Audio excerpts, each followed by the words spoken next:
Leslie Marshall Show. I'm your guest host for the day, Ed Chung. Have a great weekend, and Leslie will be back on Monday.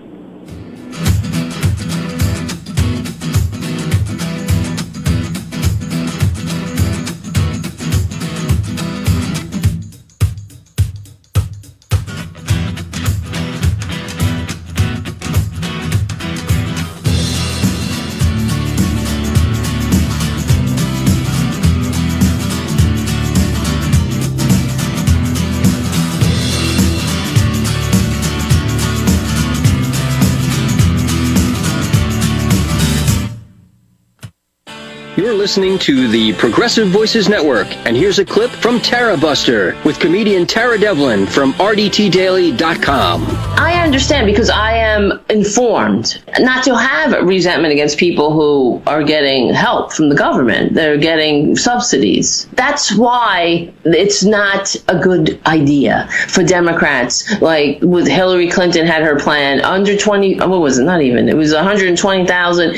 You go to school or whatever. It's a good step in the right direction, but it's not actually going to do us any good in the long run. All it will do is breed resentment amongst the working class. We'll never get a democratic republic like that. But that's the point. Have them fighting amongst each other, at each other's throats. They can laugh all the way to the bank. They don't care. The rich will always have as much as they need. Please, they'll have more than they need. But the so-called middle class will be here fighting against each other. It really is very frustrating as somebody who's liberal, as a registered Democrat, to understand that if you're not for universal health care, you're doing us harm. The only way we move forward is together. We can't leave anybody behind. Everybody in, nobody out. Why wouldn't you want everybody in, nobody out? That is the only patriotic value. That's the only patriotic message that we need. This is Tara Devlin from RDTDaily.com. That was a clip from my show, Tara Buster.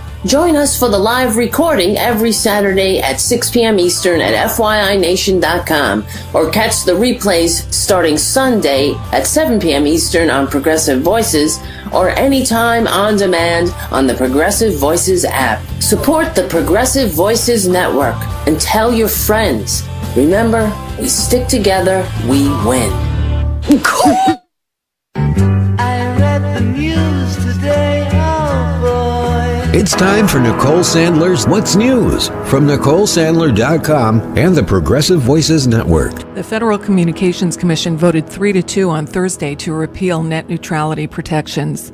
The decision is a blow for consumers and a win for internet service companies like Verizon, Comcast, and AT&T, which gain the power to dramatically reshape and limit the way Americans access the internet.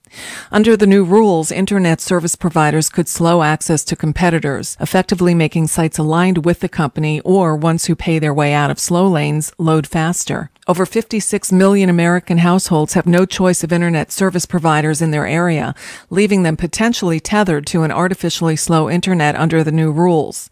One of the two Democrats on the commission, Mignon Clyburn, was emphatic in her opposition. I know that there are many questions on the minds of Americans right now, including what the repeal of net neutrality will mean for them. To help understand or to answer or address outstanding questions, I plan to host a town hall through Twitter next week on Tuesday at 2 p.m. Eastern Standard Time. But what saddens me the most today is that the agency that is supposed to protect you is actually abandoning you. But what I am pleased to be able to say today is that the fight to save net neutrality does not end today. The agency does not have the final word. Thank goodness for that. And as I close my eulogy of the 2015 net neutrality rules, carefully crafted rules that actually struck an appropriate balance in providing consumer protections and enabling opportunities and investment, I actually take what I'll just call ironic comfort in the words of then Commissioner Pai back in 2015, because I believe this will ring true about this destroying internet freedom order. I am optimistic, he said, that we will look back on today's vote as an aberration, a temporary deviation from the bipartisan path that has served us so well. I don't know whether this plan will be vacated by a court, reversed by Congress, or overturned by a future commission, but I do believe that its days are numbered. Amen to that, Mr. Chairman. Amen to that. Senator Marco Rubio of Florida has told Senate leaders that he'll vote against the tax bill unless the child tax credit is made more generous. Sarah Huckabee Sanders was asked about the latest development in the White House press briefing on Thursday. Taxes, you've got two no's in the Senate so far. You've got Senator Corker, who's been a no for a while. Senator Rubio came out and told us a short time ago that was asked about the latest development in the White House press briefing on Thursday. Taxes, you've got two no's in the Senate so far. You've got Senator Corker, who's been a no for a while. Senator Rubio came out and told us a short time ago that was asked about the latest development in the White House press briefing on Thursday. Taxes, you've got two no's in the Senate so far. You've got Senator Corker, who's been a no for a while. Senator Rubio. But we think we've made great strides and, frankly, pretty historic movement in terms of the child tax credit. We're very proud of that work. We're going to keep working with them until we get the job done, which we still expect to happen before the end of the year. Senator Mike Lee of Utah is now also undecided on the bill for the same reason. Bob Corker of Tennessee voted against the original Senate bill because it would add to the deficit, and he suggests his concerns have not changed. Republicans can only lose 2 votes and still pass their bill. Voting is expected as soon as next week.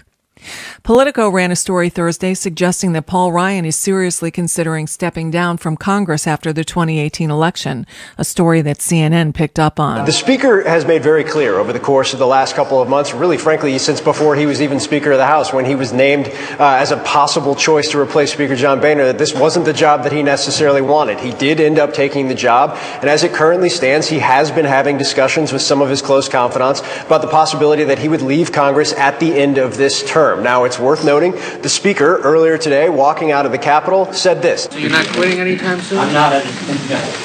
Pretty declarative there. The Speaker's office also putting out a statement saying that he doesn't plan on leaving. But just for the context here, because this part is important, the Speaker has made clear repeatedly that his dream job was essentially the House Ways and Means chairman. He was a policy guy. That's where he wanted to focus. The idea of leading and wrangling the House was always something that maybe he didn't necessarily want to do, even though he was willing to do it when he was asked to do just that. So the big question now becomes, if Republicans complete the tax overhaul, something that has long been a goal of the Speaker's, would he be willing to end his time in office after that point? Now, I want to note that our reporting is coming in the wake of a Politico report that made very clear that these considerations were a possibility, were something that might happen.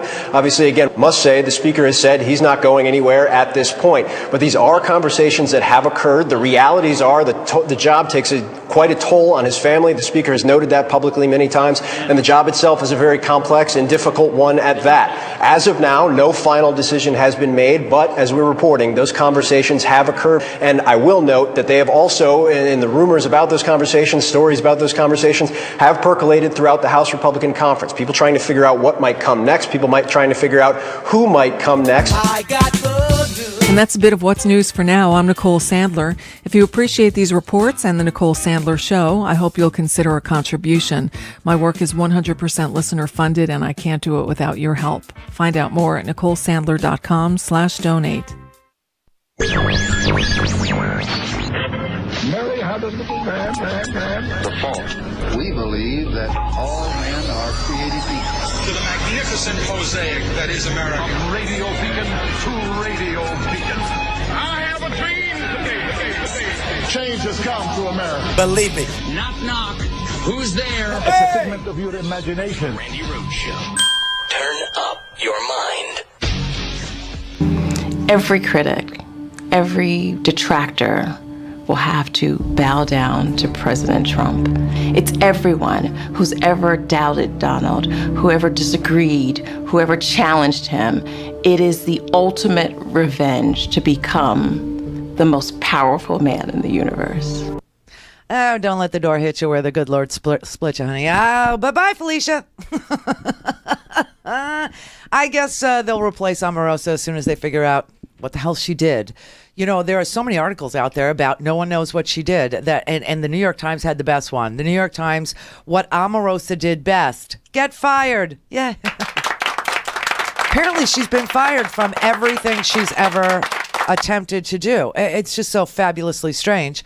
But how outrageous. I mean, how confrontational and how irritating do you have to be to get fired by Donald Trump at the White House? I mean, it's almost, she stood out as an embarrassment at the Trump White House. That should be impossible to do, and yet she did it. It's unbelievable. So bye-bye. She outlived Anthony Scaramucci, right?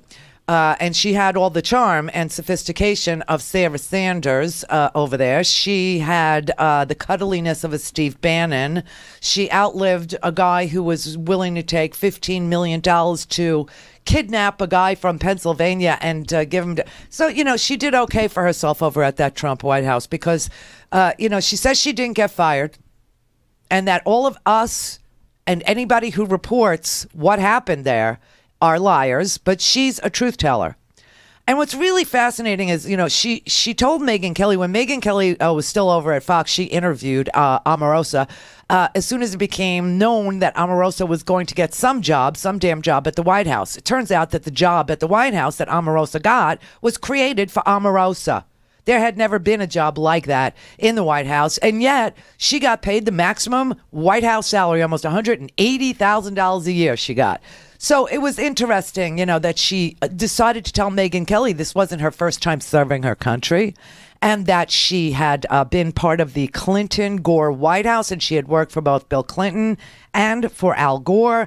And I did not know that, and I had to go look it up. And it turns out she was fired by Bill Clinton twice, moved to a different office because the people in the office couldn't stand her. And she was creating contretemps, and people wanted to slug her, and she was in their face, and she was very bossy, and for no good reason. She apparently was in charge of responding to, not responding to, but counting RSVPs. Yeah, invitations would go out, and her job at the Clinton White House was to count and tally the RSVPs, like who would come and who was not going to come. And that was her job. And then she went and worked for Al Gore's office, and she was removed from Al Gore's office as well. Let's see, why? Let's see. 2004... Oh, no. When she worked for Al Gore, quote, her exact title was scheduling correspondent. Her job was to respond to invitations, but she didn't do her job, and it got everybody in trouble, said a former Al Gore staffer. But when she worked for Clinton, she was asked to leave as quickly as possible. She was so disruptive, said Cheryl Shavers, the former undersecretary for technology at the Commerce Department, where Omarosa worked for several weeks. In 2000, one woman wanted to slug her. She apparently was banished from 4 different jobs in 2 years with the Clinton administration. And here's what Lion Omarosa had the nerve to tell Megyn Kelly. Joining me now, Omarosa Manigault, who was just named Assistant to the President and Director of Communications for the Office of Public Liaison. It's a mouthful. Yeah, because it's made up. What does it mean? What does it mean, Omarosa? A public engagement is so important, particularly to President-elect Trump, because he wants to connect with Americans. He wants to hear what their issues are in their communities, and we're going to fight for them. And so my role is to go into the communities and continue an extension of the work that I was doing already on the campaign and with the National Diversity Coalition. Now, what's interesting about you is that this is not your first time working in the White House. The last time, it was for a Democratic administration and Vice President Al Gore, right? I worked for Gore, and I was Deputy Associate Director of Presidential Personnel for Bill Clinton. Wow. And obviously you voted for, I imagine, Bill Clinton. I did. And in fact. Were you a Barack Obama supporter, too? I was.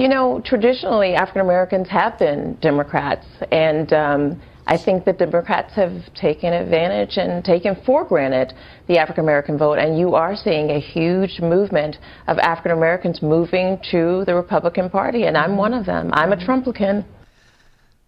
Good luck with that, Omarosa. Good luck with that. So she was fired 4 times from the Bill Clinton administration. The last job, she was asked to leave after just a few weeks as quickly as possible because she was so disruptive. And for Al Gore, she worked, tallying RSVPs. Now, Donald Trump has fired her a total of 4 times now. He fired her 3 times on The Apprentice and then yesterday. But she is saying that she was not fired. So you resigned. You weren't fired as it's being reported.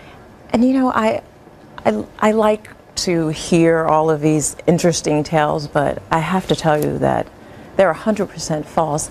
And one of the things that I'd ask of those people who are making those assertions, since they assert that I did it so publicly, is where are the pictures or videos? If I had confronted John Kelly, who is a very formidable person, it would garner enough attention for anyone in the room to at least take a picture or a video or something. Yeah, it seems to me that you took pictures and videos. Like 39 guests of yours were invited to the White House to, for wedding photos. And this was the beginning of the end. They refused to allow her to post her wedding photos. They said her guests were noisily walking through the Rose Garden and walking through the West Wing, and they were just disruptive. And, they talked to her about it, and then they finally told her that she could not post those pictures because she did not get, well, it's unclear whether or not she got official permission to use the People's House, the White House, as a backdrop for her wedding guests. And then it turns out that she had invited the Congressional Black Caucus members to come to the White House in 2016. And she signed the letter, the invitation, which she should be good at because she did do, RSVPs for the Al Gore. So you would think she has this down. She blew that too. She signed it, the Honorable Omarosa Manigault. And quite frankly, she doesn't deserve that title. She's not, she's the communications director for the Office of Public Liaison is not entitled to the honorific title.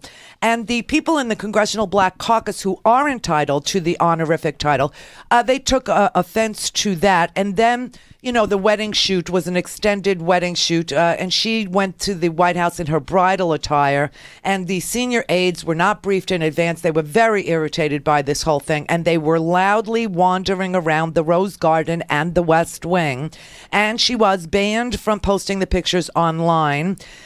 They cited security and ethical concerns, and then they said that she was, sources told Politico that she had been seen as a particular problem in the Office of Public Liaison after the honorable thing, and that there was this very heated appearance at the National Association of Black Journalists convention in August in New Orleans that prompted a 25-minute screaming match with a broadcast journalist that was moderated by Ed Gordon and the African-American community of journalists, the April Ryans of journalists, the other, pundits, the analysts on news shows, all said that they spent 25 minutes debunking the lies she told.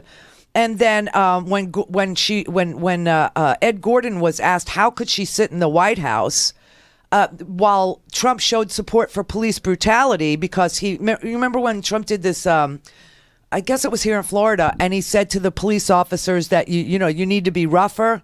Like we put their heads, we cover their heads when we put them in the car. You shouldn't do that. You should be rougher with with the criminals, meaning when you're arrested, you're guilty. Do you know what I mean?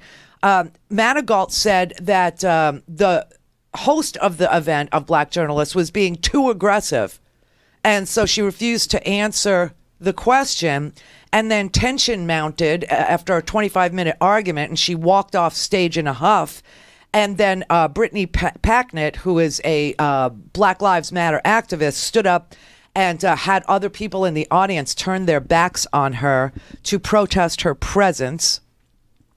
And then yesterday, Robin Roberts, after this Shahan interview, said, she said this. She said that she has a profound story to tell. Did you hear this? One of your friends said, Armstrong Williams. Armstrong Williams told the Washington Post you were unhappy with Trump's handling of Charlottesville and also his endorsement of Roy Moore. Is that true? Because I am serving until the 20th, I have to be very careful about how I answer this. Why is she serving till the 20th? She was fired. Her White House pass has been deactivated. Why is she serving? But there were a lot of things that I observed during the last year that I was very unhappy with, that I was very uncomfortable with, things that I observed, that I heard, that I listened to. I can expand upon it because I have to still go back and work with these individuals. But when I have a chance to tell my story, Michael, quite a story to tell. As the only African-American woman in this White House, as a senior staff and assistant to the president, I have seen things that have made me uncomfortable, that have upset me, that have affected me deeply and emotionally, that has affected my community and my people. And when I can tell my story, it is a profound story that I know the world will want to hear. Well, Whoopi Goldberg said this morning that she hopes that Omarosa Manigault finds her people because maybe they're looking for her.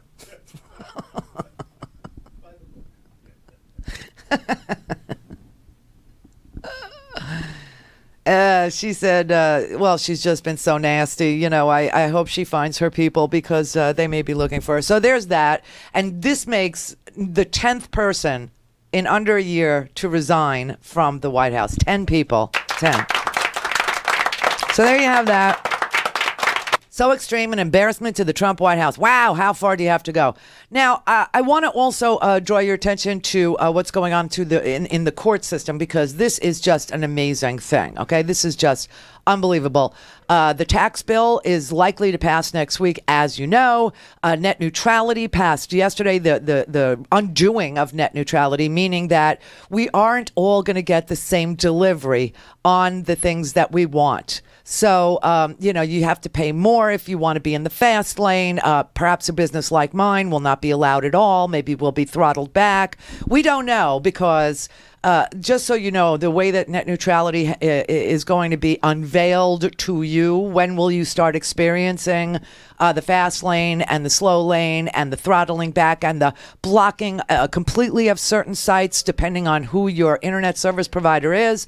If you live like where 50 million Americans live, where you only have one internet service provider, good luck to you, because they're going to decide what you see, what political views you see and hear. They may decide that because they are NBC, that you'll see MSNBC. They may decide that because they're associated with Fox, that maybe you'll see Fox, but you won't see NBC because they compete with it. You know, you might only see Disney news now. You might only see news, you know, from Snow White and the, you know, forests. Maybe that's where the reporting will come from. We don't know. But net neutrality, when will you start seeing it? Okay, so here's how it goes. It takes them 6 weeks to post the decision. Okay, 6 weeks. And then it's, I want to say 90 days after that. So you've got, what is this, December, January, February. So in the middle of February, they'll post it. And then March, April, May. So right around May, you'll start seeing changes in your internets. You'll start seeing whether, you know, favorite things of yours just disappear, or whether they take years to load.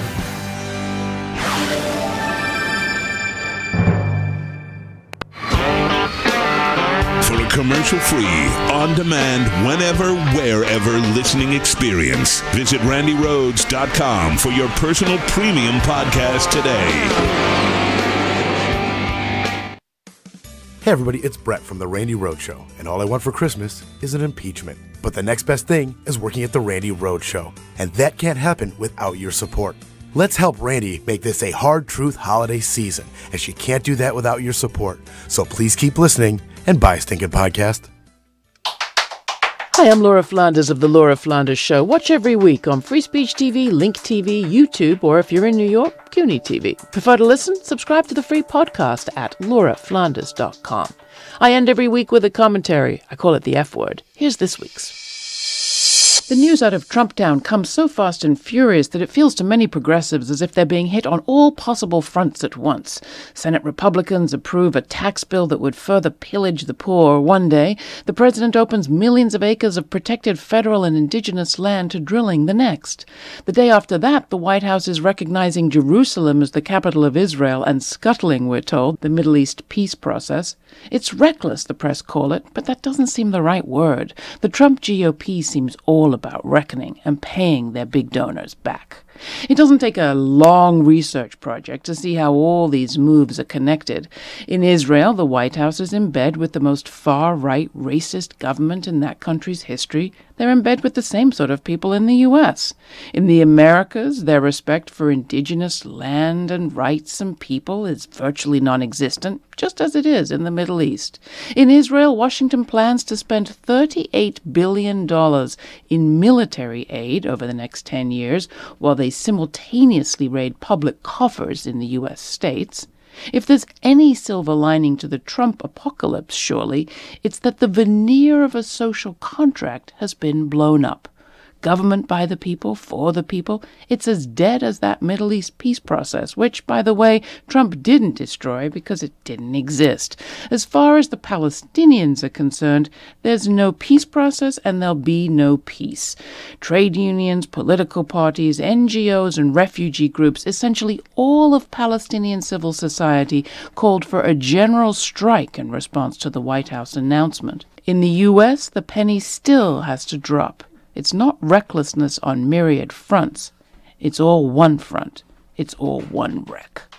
You can watch this week's report on how activists in the South are coming together in the U.S. to build shared power this week on The Laura Flanders Show, on Link TV, Free Speech TV, CUNY TV, or on our own YouTube channel. Find out more at lauraflanders.com.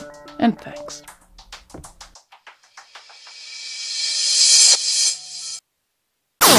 All things Randi at RandiRhodes.com. Go for launch. Speaking truth to power, The Randi Rhodes Show.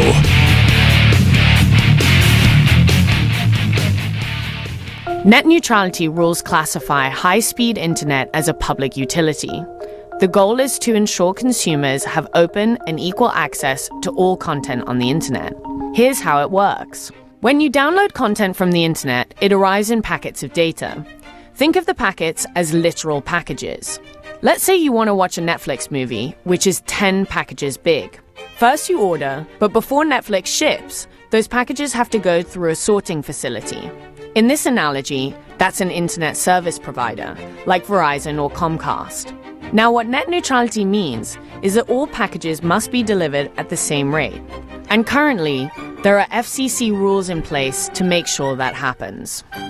And they just overturned those rules. So I don't know. Are we going to start seeing new computers with coin slots in them? I'm not sure. I mean, right? Yeah. I mean, it's just so the internet is going to be slower and more expensive, which fits in with most of our infrastructure. I mean, why should the information superhighway be the only highway in America that isn't crumbling? Right.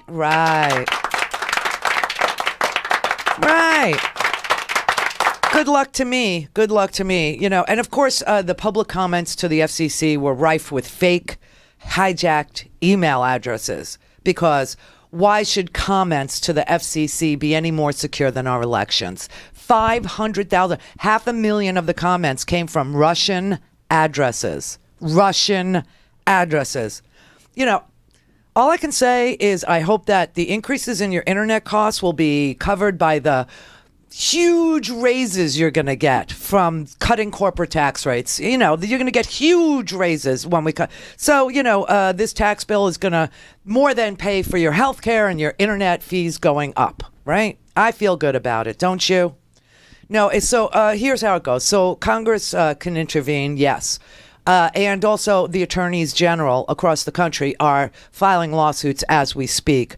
New York, Eric Schneiderman is filing a lawsuit, and he's joined by Oregon, Illinois, Iowa, Massachusetts, California. California wants to pass a state law that says that net neutrality is the law of California.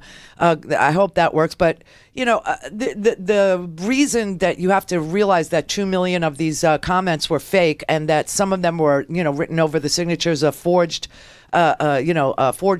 names, and some of them were dead, and some of them were taken off, the internet, and they didn't sign, they weren't the right people. And then 500,000 of them were Russian people or Russian email addresses. And so because of the forgeries, that's a crime. To steal somebody's identity, this is what gives the entree into the court. So you now have 19 attorneys generals who are calling on the FCC to delay the implementation of net neutrality. They are suing. There's no question that there will be live lawsuits about this. But here's how it goes. It takes effect 60 days after publication in the Federal Register. So they say it's going to take them about 60 days to post it to the Federal Register as an official rule. And then it takes about, after publication, it takes about 60 days. What did I say, 90? 60 days. I was wrong.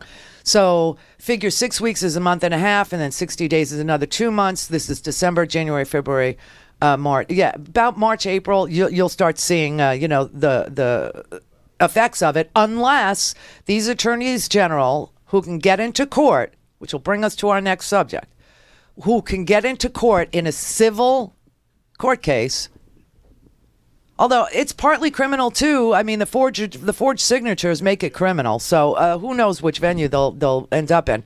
But the implementation of it could be stayed by a court pending a decision, and then expected to go whatever happens on appeal, another couple of years. We don't know. We don't know. So everybody is waiting to see, what it actually does. But I know a letter was filed that included 19 attorneys general from Virginia, Delaware, Hawaii, California, Oregon, Pennsylvania, North Carolina, Rhode Island, Washington, Vermont, the District of Columbia, people like Facebook and Twitter who are not internet service providers, meaning they don't own the pipes, okay? They own the content of Facebook. They own the mechanism to disseminate the Twitters, but they don't own the pipes. The pipes are owned by your ISP, your internet service provider, which could be Comcast, it could be Adelphia, I don't even know, what, or Verizon, right? Like this. And those are the interested parties who want to get rid of the rules, where the Facebook and the YouTubes and the Twitters don't want to slow down the internet. In fact, there are stories out today in like tech magazines, TechCrunch, Gizmodo. I was looking all over the tech magazines this morning, who are all freaked out because they think people like me who are content providers on YouTube, we're going to have to pay more to even be on YouTube to make up for the difference that YouTube spends on having their websites, deliver at a good speed. And the people who download or look at the YouTubes are going to be charged per view of whatever you watch on the YouTubes. And so it's going to kill content providers. Also, Etsy, which is a small entrepreneurial website, they're freaking out about this because they're not deep pockets, and they're worried that the cost of even just posting that website and having it in the fast lane so that when you do your transaction it goes through quickly, because we all know seconds make the difference on the internet. Split seconds make the difference on the internet. If my website is loading slowly, meaning it takes a whole second for it to appear on your screen, I get complaints. So slowing down my website isn't going to work for us at all. But yes, prices will go up and variety and diversity will go down. And only the largest, best capitalized internet companies, will be able to get their, they'll have an advantage, just like this corporate tax cut gives an advantage to big business over small business. This is all to wipe out entrepreneurship in the United States of America. Fast lanes, slow lanes. Your favorite websites might load more slowly. Like, for instance, mine or Etsy is a great one. The T-shirt of choice now is a T-shirt that has FCC on it, and it says FCK. FCK, the FCC. That's the and if you go to buy that T-shirt, it might load slowly, after net neutrality rules are. So it's just, you're no longer going to be the one in control of what you want to see. Now, right now, here's the thing I could tell you. Right now, you have access to anything, as you know. You go on the internet, you could Google anything. Anything at all. Diseases, weird, where did this expression, don't look a gift horse in the mouth, where did that come? You can look up anything you want. And of course, the internet is going to go from anything you want to what Comcast, AT&T, and Verizon pick and choose. That's a big change. Being able to Google. Oh, and it might not even be Google. It might not even be Google. I mean, if let's say Verizon wants to use Bing, which, you know, maybe you won't even have access to Google searches anymore. You'll have to use the Bing search engine. It just depends, you know, because Verizon and all online retailers, you know, if you want to be in the fast lane of the internet, maybe you'll have to pay for their premium package. Now, Amazon and eBay can afford to do this, but sites like Etsy can't, or independent people like me, or Herky Jerky, or, you know, any of our Tempest Tile, you know, any of our advertisers, they may not be able to afford to be in the fast lane, and that will kill their sales, because if it takes more than a split second to download their website, you're going someplace else. And that's just the way it is. So the CEO, the former CEO of Etsy, Chad Dickerson, he was the main guy that led for the net neutrality rules. He was fighting for net neutrality to be enshrined as government policy back in 2015, and because he was showing that fractions of a second made all the difference to the viability of these independent sellers on Etsy. You know, Etsy makes like it's an independent seller website where if you make handmade items like this necklace that I'm wearing, I think the woman who made it is called Cowboy Princess, and she sent it to me. It's just a little a piece of steel, and she engraves them. And so she sent this to me as a gift. And it says on it, "Turn up your mind," which is this show, one of the show's slogans, and sent it to me. And she said she's a seller on Etsy. You know, this poor girl, how is she going to compete with Amazon if Etsy doesn't even load anymore? Do you know what I'm saying? So you have incumbent companies with a huge advantage, and it gets worse. It does get worse. Remember that the new rules, or lack of rules whatsoever, and the inability to complain anymore about anything that's being blocked on the internet for you, and the idea that, you know, Comcast, Verizon, whatever, they're going to be able to charge more for different tiers of access. They will also now be free to block access to whatever part of the internet they feel serves their financial interests. So, for instance, AT&T could make a deal with Microsoft and make Bing the search engine and block Google entirely if you have AT&T as your internet service provider. Comcast, who's my internet service provider, as you know, they may decide that they want to grow their own streaming services. And so they may block all access to Netflix. Verizon could decide that Fox News is more in line with its corporate interests than CNN or the New York Times.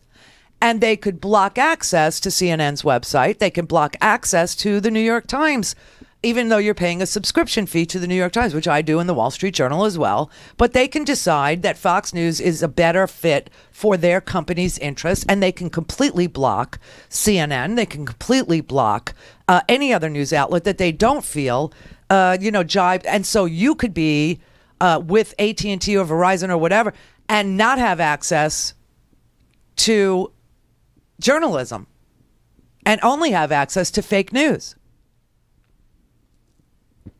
So for now, it's the end of the internet as we know it.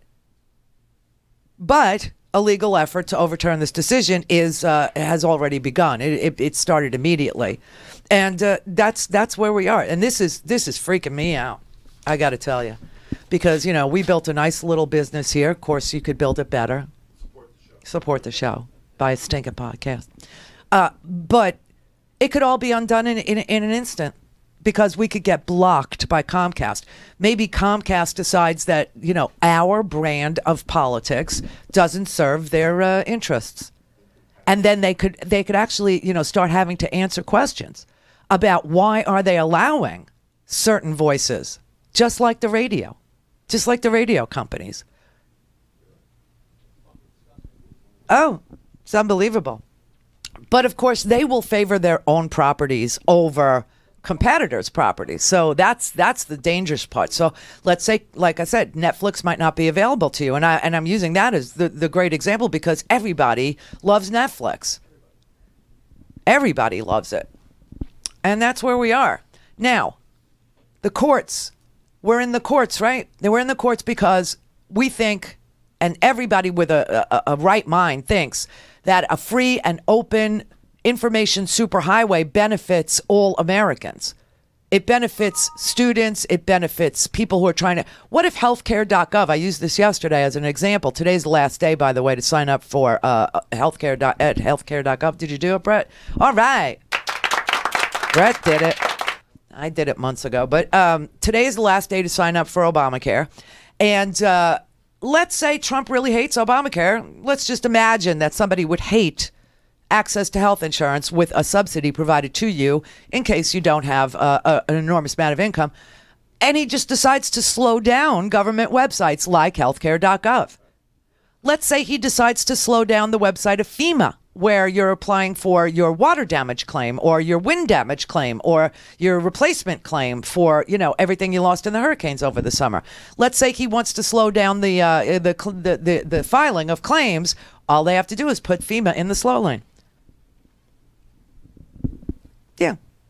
And of course, there are places you can look to see what it looks like. Portugal, the UK, by the way. Internet providers in Portugal and England do not have net neutrality rules, and so they charge extra fees for social messaging, for watching YouTubes. Oh, yeah. If you're in England, you got to buy a package that will allow you to watch X amount of YouTube videos per month or allow you to use social messaging on Facebook or even access Facebook. And, of course, in China, which we're becoming more like every single day, if you want to see what the future of net neutrality looks like, you have to understand what web browsing in Beijing is like, okay? Now, the Communist Party in China is, you know, they have rules for the telecom giants. And so people, you know, the telecom giants have to agree to filter the news and information that goes to the Chinese people in order to even operate in China. Facebook was considering doing that, was considering self-censoring in order to get access to the Chinese marketplace, because they don't have Facebook in China right now. But Facebook wants access, and Zuckerberg was talking about compromises he might make in order to get into 1 billion people's lives in China. And so he was willing to, you know, tamp down free speech on the Facebook Beijing version. He would sell out freedom of speech to have access for 1 billion people, so you can see where even your friendly websites that you've grown accustomed to that seem like they're on your side might just agree to censorship in order to continue to be in the fast lane. But China has something called China's Great Firewall, and some sites load with what they call soul-withering slowness. Other sites won't load at all. No one really knows in China why that is. They could be told it's your router, it's the Wi-Fi, oh, there's a power failure, oh, it's commercial sabotage, all to clamp down on political dissent. And the Chinese people have no idea, and they can't go to court to argue it, but everything you do on the internet in China is surveilled by the government. Clear for takeoff. The Randi Rhodes Air Force. Air Force. RandiRhodes.com. Hi, this is Scotty, Randy's producer, here to remind you it's December, a month that's known for its holidays. You got your Christmas, your Hanukkah, your Kwanzaa, your Boxing Day, Festivus. No matter what holiday you celebrate, it's a time we all come together with our families and friends. And since you're all my family and friends, I like to wish each and every one of you a happy/merry holidays of your choice. Now, if you're still looking for the perfect gift, I, Scotty, got you covered. Go to RandiRhodes.com and buy your friends or family a stinking podcast. Think about it. What better way to show your loved ones that you really care than sharing with them the knowledge of truth and facts? And if you can't stand the people in your life, but you still want to do something great for the holidays, here's an idea for you. Support the show. By supporting the Randi Rhodes Show, you help keep us going into the new year. And if 2017 was a sign of things to come, we'll need Randi more than ever. Go to RandiRhodes.com to buy a stinking podcast and or support the show.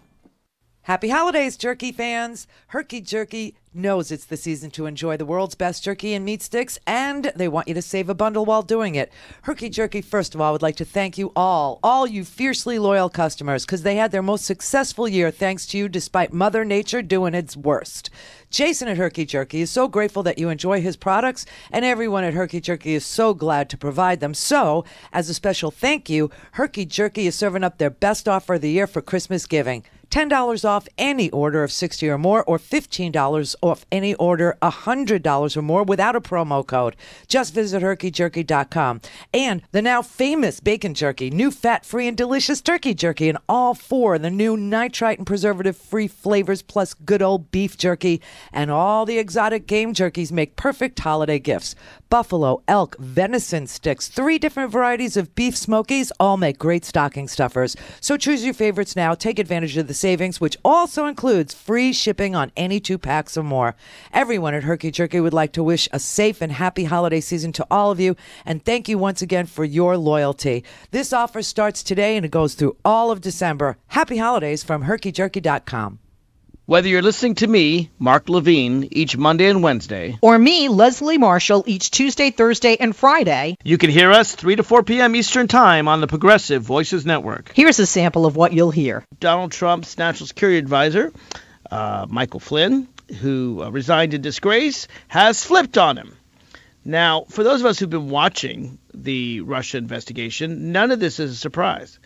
Obviously, Trump and his team were colluding with Russia. Obviously, it was a conspiracy to commit espionage, commit treason, to change the election, and in return to give Russia what it wanted, basically to allow the United States to allow it to commit all its human rights abuses.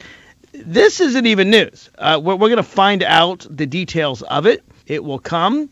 And yes, I think we're at IMP on the impeachment scale. Again, that's Mark Levine every Monday and Wednesday. And Leslie Marshall each Tuesday, Thursday, and Friday. 3 to 4 p.m. Eastern Time on the Progressive Voices Network. The Randi Rhodes Show is live on RandiRhodes.com and the free Progressive Voices app for Android and iOS. Visit the App Store or ProgressiveVoices.com now. Today, the Republican-led FCC voted to dismantle the free and open internet by repealing former President Obama's net neutrality rules, which were designed to ensure that all web traffic is treated equally and prevent service providers from blocking or filtering content they don't want you to see. The FCC is led by Ajit Pai, who is best known for both his opposition to net neutrality and for the size of his coffee mug. Greetings, Chairman Pai. Mindy Hill with the DCVoice.com. And I just have a comment. During the Obama administration, the FCC had no jurisdiction over regulating programming. I'm sorry, but you can't just drink from a mug that size without any explanation. Was the mug always that big, or did you shrink?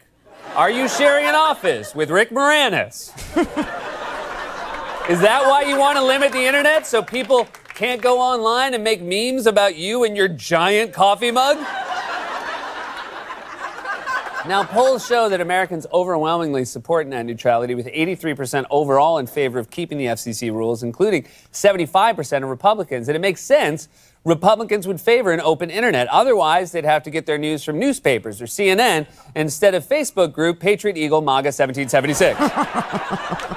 Net neutrality ensures an open and democratic internet where people can make and access content equally. But Pai has argued that limiting regulation of the internet would actually encourage companies to innovate more. And he keeps using one phrase in particular. Until 2015, we had light touch regulation. The consumer was best served with light touch regulation. It's under that light touch framework, light touch regulation, and that's the kind of success that we want to promote in the future with light touch regulation. Please stop using the term light touch. You sound like someone defending themselves to HR. What did Deborah say I did? That was a light touch. You were there. Like light. All right. Deborah in Seattle. Hi.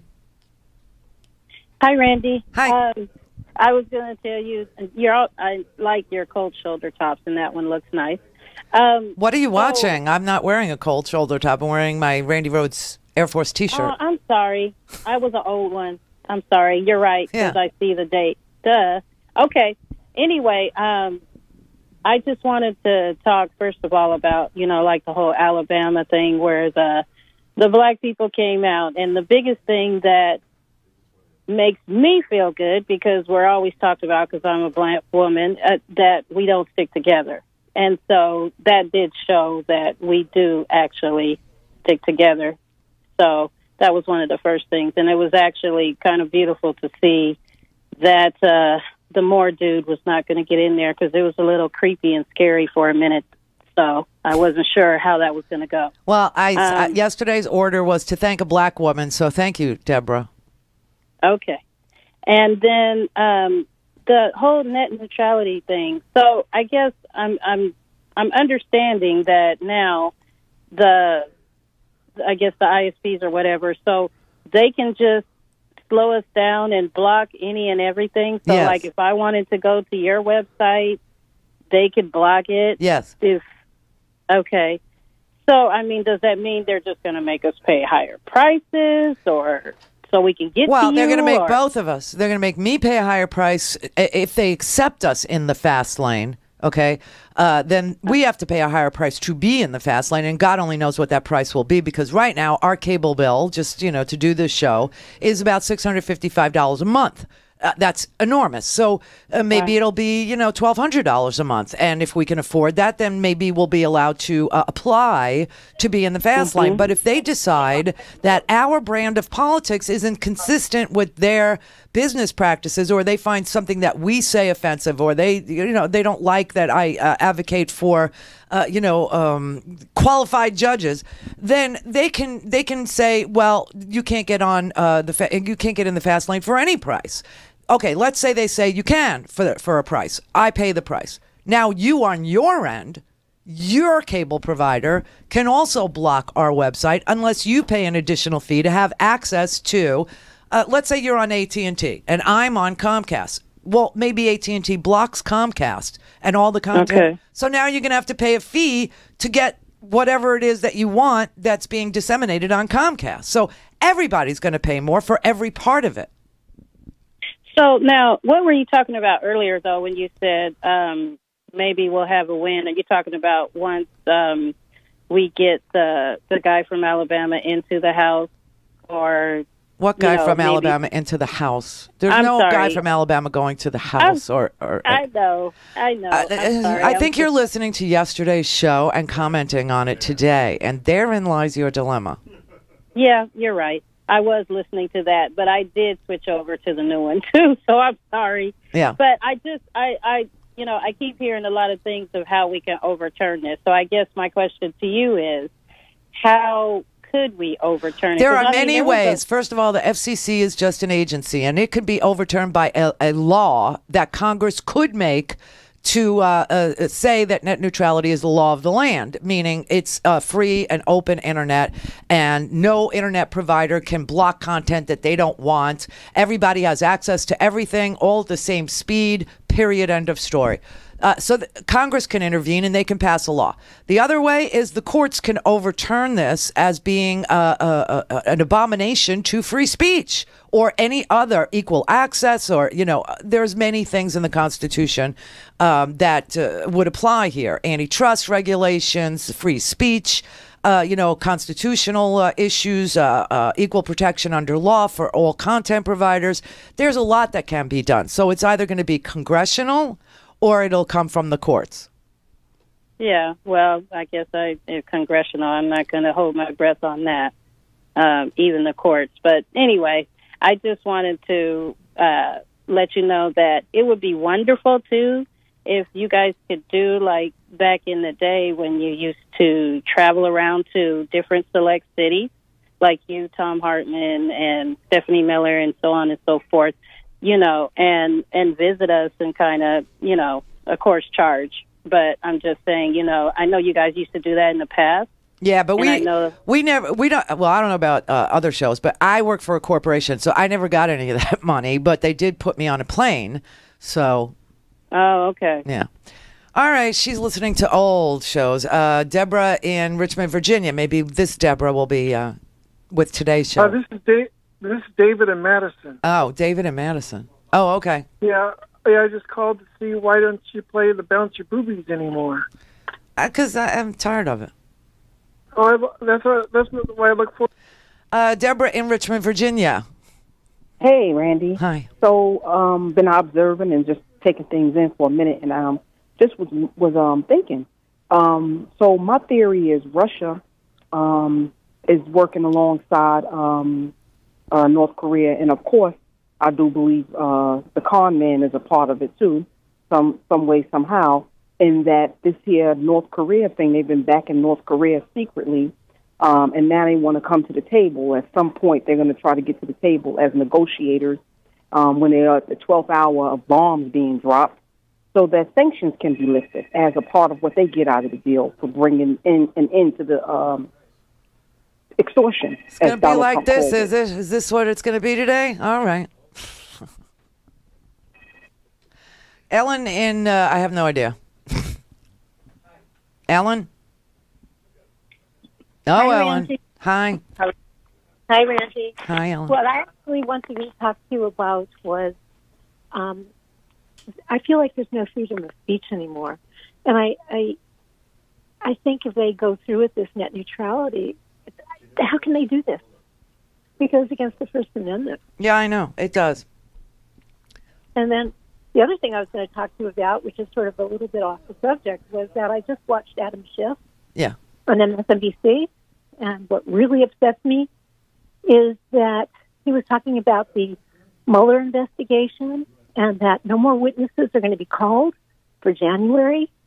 And he is really concerned as well that Trump and the Republicans seem to be moving towards shutting down this investigation. And I started to cry. Yeah. What are we going to do? Well, it's just, listen, here's the thing. The Republicans have always, been angling to shut down the House investigation and the Senate investigation.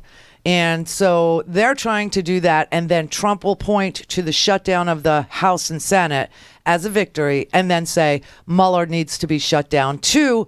And he hopes to do that without aggravating, the House, which would impeach him right now if he fired Mueller, even though they're Republicans, and, without creating some constitutional crisis. But so he's going after the congressional investigations first. That's pretty much what's going on. And so do you think that we're going to have an investigation when it comes to the president cannot fire Bob Mueller without causing a major upheaval in Congress. I mean, even the Republicans will say that's a bridge too far. So, because, listen, the reason why, you read I don't know how many people read this story. It was like 25 pages yesterday in the New York Times. But the story in the New York Times yesterday was that Trump does not allow the presidential daily briefings to include anything about the Russia interference in this election or the hacking or, things that, the intelligence community is advising that we do to protect our elections in 2018 and going forward, right? So what's really interesting is that since, they know what the reality is, they are not allowed to talk to Trump about it, but they are already writing memos, and they're already taking policy positions in, the National Security Council, in the National Security Agency, at the CIA, at the FBI, at the NSA to protect our elections without the president going along with it because the president won't allow anybody to tell him. So if he fired Mueller, those same intelligence people, the CIA, the NSA, the NSC, all these intelligence people would run to Congress screaming bloody murder and cause a major constitutional crisis for Donald Trump. So while the congressional committees have not really done such a fabulous job on, the investigations, because you got the Devin Nunes in the House overriding everything Adam Schiff would like to subpoena or do. And in the Senate, you've got a lot of opposition on the Senate Intelligence Committee and the Senate Judiciary Committee. They still cannot fire Mueller. He's an independent investigator, and he has subpoena power, where Adam Schiff has to ask for a subpoena. He has to ask Devin Nunes, and, Devin Nunes just says no. So the congressional committees aren't going to be as effective. They're not able to issue a subpoena to the banks. They're not able to issue a subpoena to Deutsche Bank. They're not able to call in witnesses that they want to call in. They're not able to do half of what they need to be doing. So that's his frustration, Adam Schiff's frustration. That's what you heard, but it has nothing to do with Mueller. Mueller's investigation will continue, and it will go to its natural conclusion, and that's just a fact. Bruce in Switzerland. Hey, Randy, I'm so happy that you have time for me. Oh, it's like 5 o'clock in the morning there. What are you doing? What? No, it's 3 till 11 in the evening. Oh, that's it? Yeah, you're looking around the other side of the globe. Go the other way. Look, there are a couple of topics here, and it's not just geocentric USA. I'm an American here in Switzerland. We face the same kind of challenges with free speech, with broadcasting, consolidation, and, the internet freedom, and et cetera. I know. That's why I brought up Europe. I brought up England. I brought up Portugal. I brought up the other side of the world, Beijing. Everybody is fighting to have access to a free and open internet all over the globe. What's beautiful is that we have that here, and now we're going to become more like the countries that are struggling than the country that we are today. Yeah, okay, but there's more consolidation. We can't fight that. That's beyond our help. We can't do anything about that. What can we do, Randy? That's what I ask you. Okay, we can do things about consolidation. There are antitrust laws, but you need a real court to hear these cases. Yeah. Trump is very busy packing these courts with very young, very stupid, very federalist, very I rabid. saw that. I can't even believe it. That's why I'm a refugee here in the Alps, because I couldn't take it anymore back there. Yeah. I used to work with you at WIOD back there in the wonderful Isle of Dreams. What did you do? Were you a news guy? Yeah, I worked at WIOD and WNUS, and you worked with me? No, we were, we could say, contemporaries. I see. At the same time there. I understand. Well, but anyway. Okay, look, so what can we do? So what can we do? That's okay, what I want to know. Like Not I just said, locally, but worldwide. Right. Well, you can't do it worldwide. Every country's going to have its own rules about the internet. Beijing is going to have their firewall, and if you're having a tough time in Switzerland, then I don't know what your antitrust regulations are, or if you have any. This is all country to country. Like I said, England, they pay extra fees for social messaging. They pay extra fees to watch YouTube. This is where we're going. Beijing, of course, they just, slow down websites that they find inconvenient to the Communist Party, or they just block them completely. Chinese platforms are all heavily government surveilled, and censorship is done by the party and the corporate apparatchiks in China. And if, like I said, Facebook might play that game in China, self-censorship, in order to get cleared to launch in China. It's a country-to-country thing.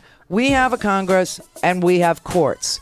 Those are the two places we're going to look to. The courts are looking like crap. To speak to Randy, call now, you bastards. 561-270-3844. Hello. Randi Rhodes. Air Force. Now, the top of the hour on the Progressive Voices channel on TuneIn presents the Green News Report. We've found thousands of farm workers out in the fields of Ventura County without the protective masks that they need. Officials warn of toxic smoke from Southern California wildfires. The Arctic as a whole is warming at least twice as fast as the rest of the planet. New bad news for the melting Arctic. At Global Summit, the world fights climate change without the U.S. Plus, please come to France. French president makes good on promise to fund U.S. climate scientists. All of those stories and more straight ahead. From BradBlog.com, I'm Brad Friedman. And I'm Desi Doyen. Stand by for 6 minutes of independent green news, politics, analysis, and snarky comment. Coal! The science is in, and it's coal. And that's all it is. And this is your Green News Report.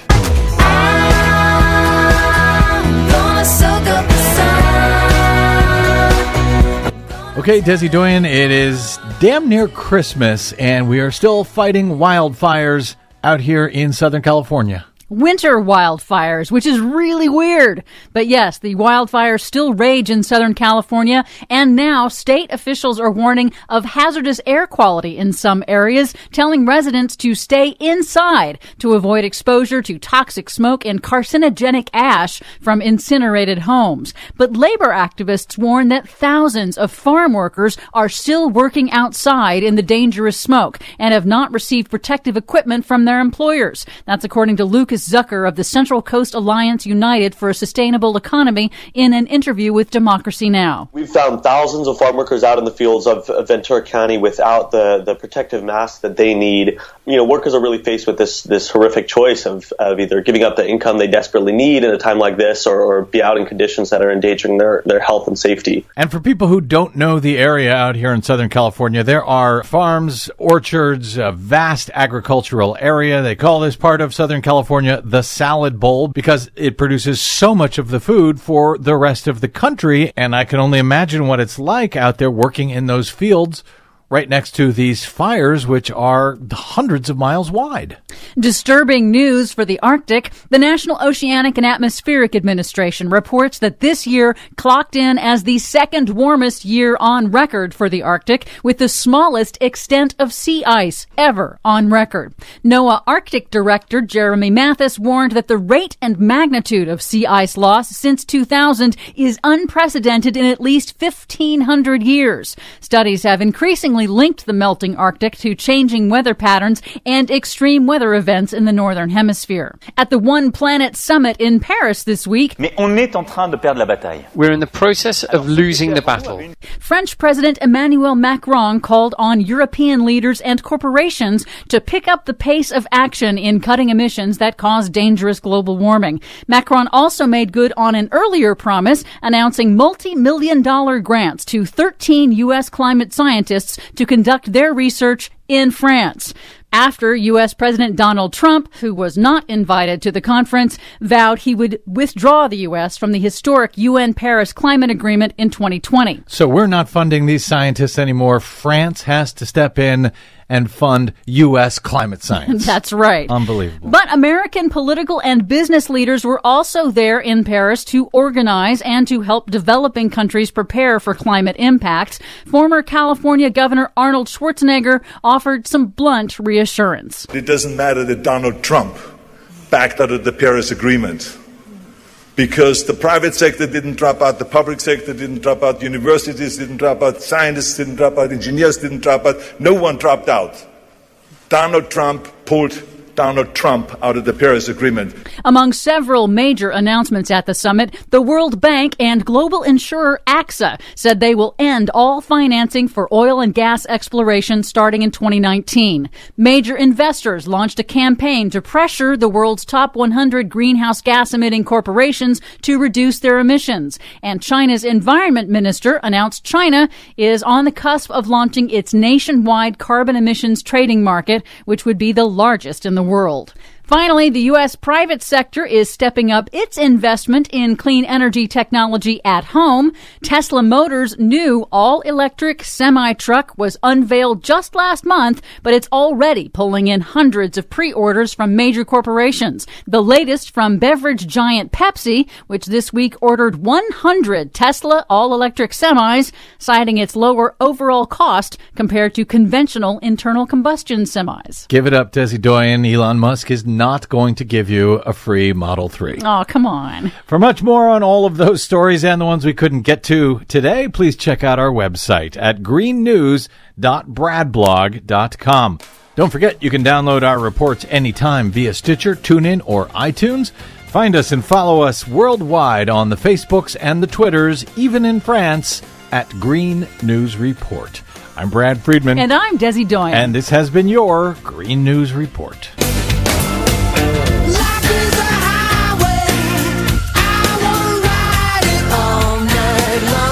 Please help Progressive Voices support the Green News Report by stopping by bradblog.com/donate.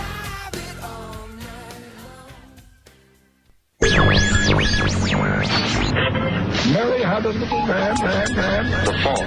We believe that all men are created equal. To the magnificent mosaic that is America. From radio beacon to radio beacon. I have a dream today. Change has come to America. Believe me. Knock, knock. Who's there? Hey! It's a figment of your imagination. Randi Rhodes Show. Turn up your mind. So now that the FCC has voted to repeal these rules, the ISPs, the companies that give you access to the internet, can block your access to certain services and websites online. They can throttle or slow down your service. And they can also set up paid prioritization schemes that allow them to prefer some content over others. While some companies have said that they would not have paid prioritization, now that these rules have come along and been repealed by the FCC, you've already seen some internet service providers take away paid prioritization from their network management rules. And they could also take away other protections as well. Well, according to the chairman of the FCC, he believes that it's important that we get rid of net neutrality rules because it hurts investment in the network and deploying more high-speed broadband. We don't think that's true. We've seen that debunked by a number of groups, and you don't have to take our word for it. We hear it directly from the mouths of the CEOs of internet service providers, where they've told their investors on investment calls that Title II net neutrality rules is not harming, they aren't harming their investments.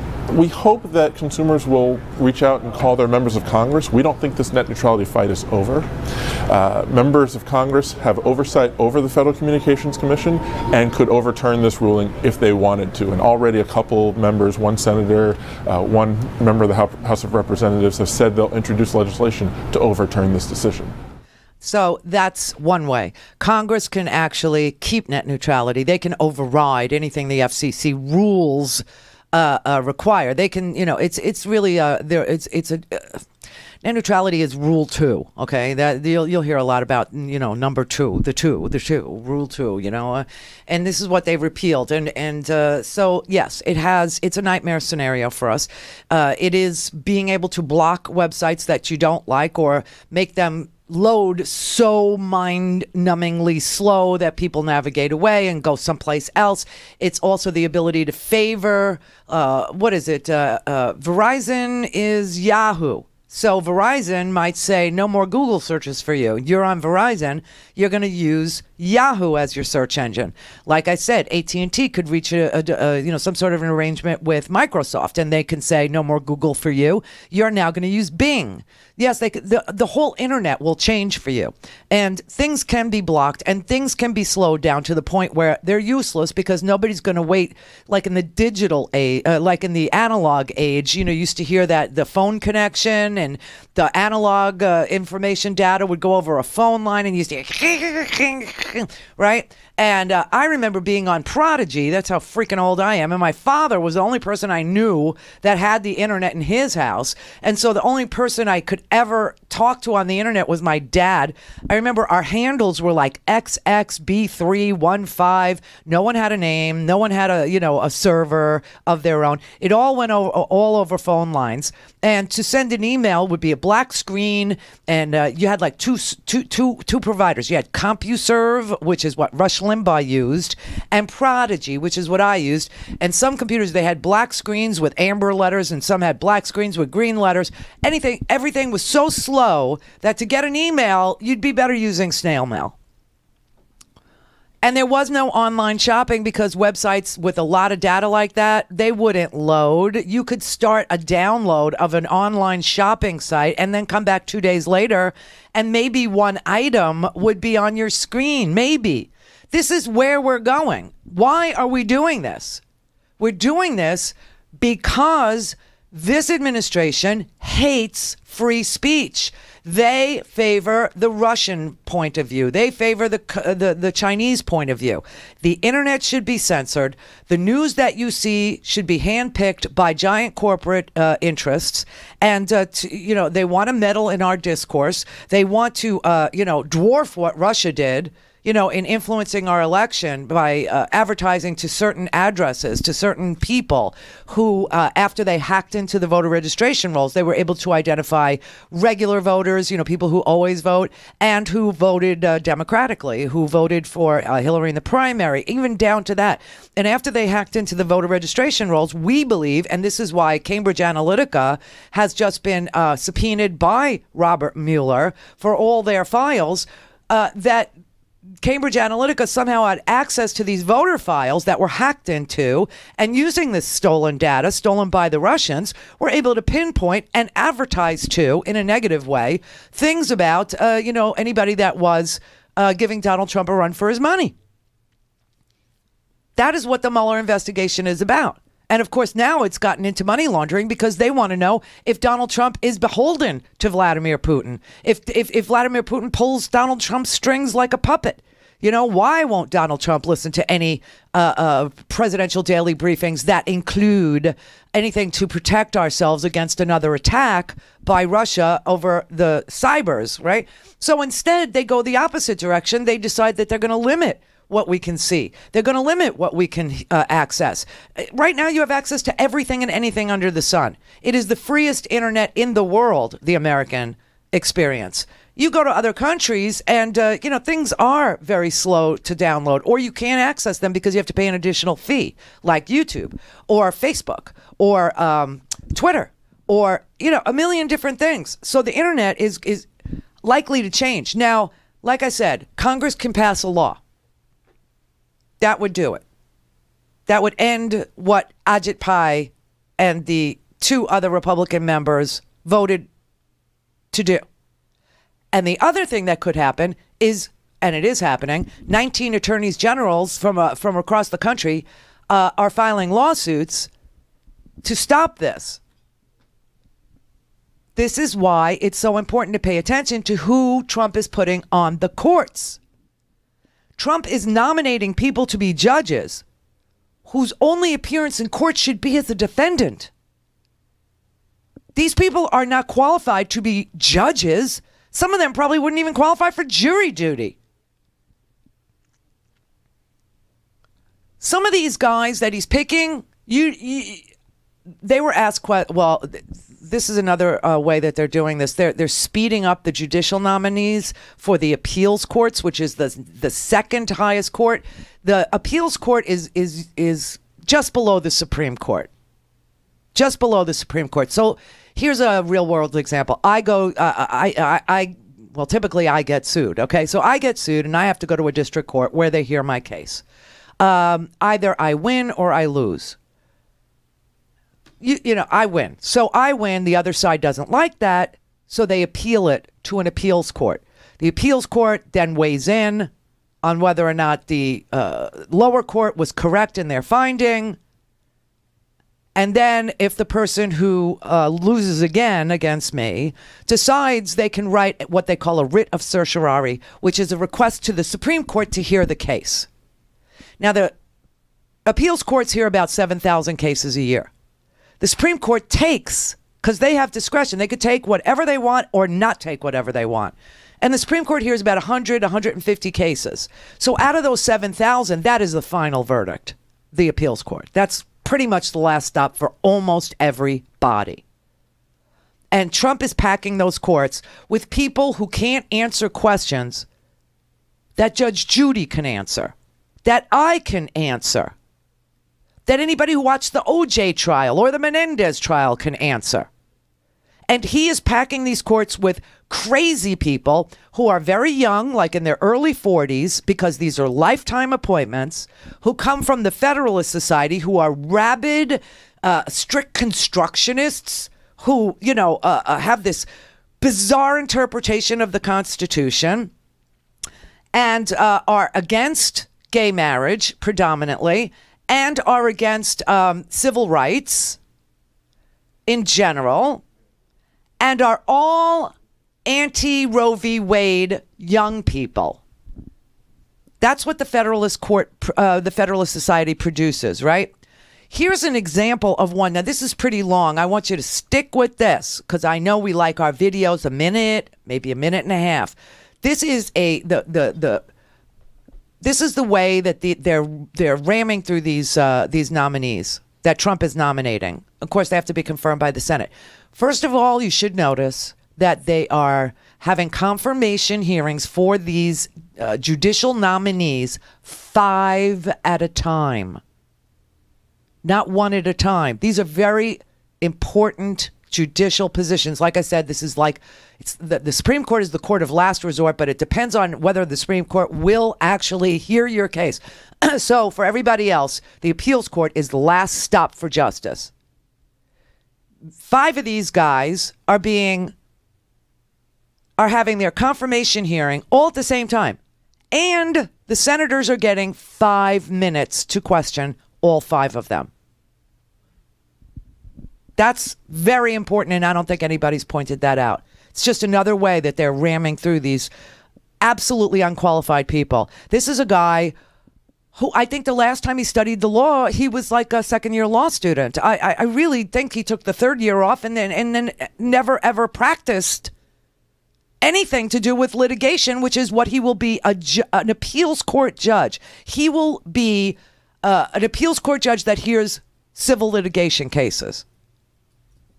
Have any of you not tried a case to verdict? Now, I want you to understand, have any of you, he is having to confirm, and this is a Republican Senator, Mr. Kennedy from Louisiana. He is having to do a confirmation hearing for 5 appellate court justice candidates all at the same time, and he has to do it in under 5 minutes. In a courtroom. Mr. Pitts. Look at that. Have you ever tried a jury trial? I have not. Civil? No. Criminal? No. Bench? No. State or federal court? I have not. Okay. Have you ever taken a deposition? I was involved in taking depositions when I was associate at Wiley Ryan when I first came out of law school. Oh, yeah. But that was. Have you ever? How many depositions? I would. I'd be struggling to remember. Less than 10? Yes. Less than 5? Probably somewhere in that range. Have you ever tried taking a deposition by yourself? Oh my God. I believe no. Okay. I believe no. Have you ever argued a motion in state court? I have not. Oh my God. Have you ever argued a motion in federal court? No. When's the last time you read the federal rules of civil procedure? The federal rules of civil procedure, I have, in my current position, I obviously don't need to stay as, invested in those on a day-to-day basis, but I do try to keep up to speed. We do have, at the Federal Election Commission, roughly 70 attorneys who work under our guidance, including a large litigation division. And as a commissioner, we oversee that litigation. We advise them on overall. How could he oversee litigation if he's never litigated a trial and doesn't know the civil procedures and doesn't know the rules of evidence and doesn't know, he's never argued a motion in any court ever. He has never taken a deposition by himself, and yet he's a commissioner at the Federal Election Commission. You know who else worked there? Let's see, the pressure of a name. Don McGahn, the White House counsel. This is his buddy. This is his friend. Okay? They have worked together. Don McGahn, the White House counsel, is giving the president the worst advice in the history of White House counsels.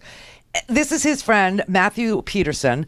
They worked together for 5 years at the most toothless part of the federal government, the Federal Election Commission, where he says he oversees litigation, but he's never litigated a damn thing ever, not even prepared litigation. A deposition is pre-court, okay? This is unbelievable. Evidence, rules of evidence. I know, even in California, the 110 exceptions to the rules of evidence. I mean, they ask him more questions. These are basic. If you watched Matlock, you know more than he does.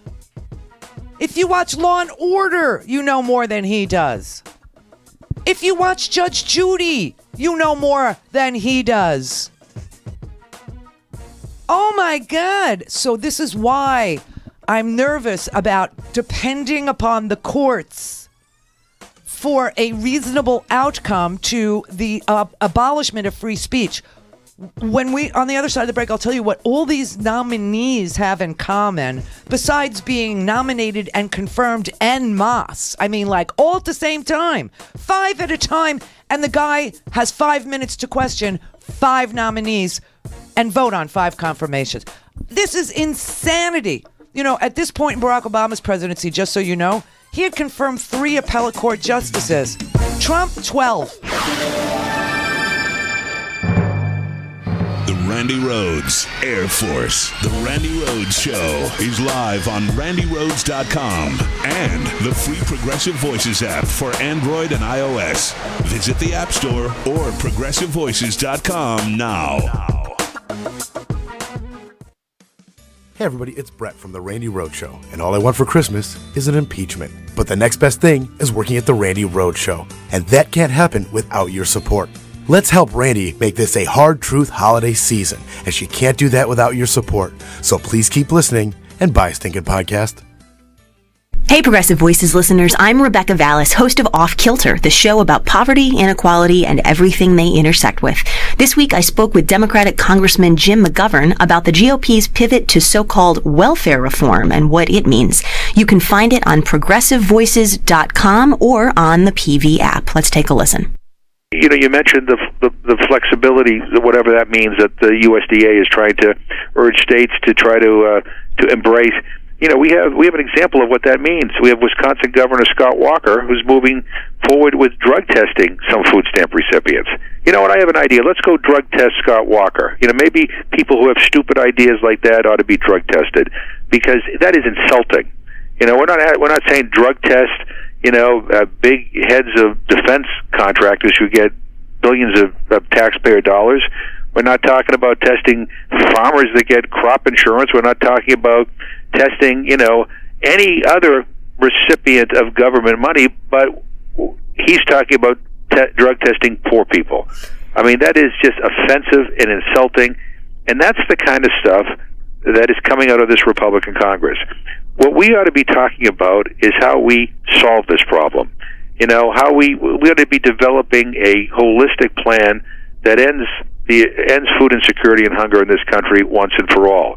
And yes, you know, one of the ways we do that is to provide people more opportunities, but you cannot take food away from people in places where opportunities don't exist.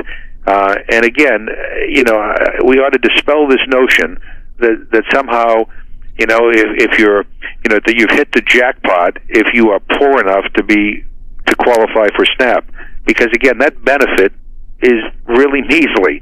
It's on average $1.40 per person per meal. You know, I can't even buy a Dunkin' Donuts coffee for that.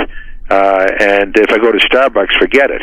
But the bottom line is that is it. That is what we provide people to be able to feed themselves and their families. And the real scandal is that we should be debating how we strengthen that benefit, because because you know the status quo is costing us dearly. Again, the lack of access to nutritious food, the lack of the lack of being able to to not have to rely to be able to the lack of your ability to be able to go to the supermarket and get what you need for your family. You know, those things all have a consequence, and we could do so much better. You know, hunger is a political condition.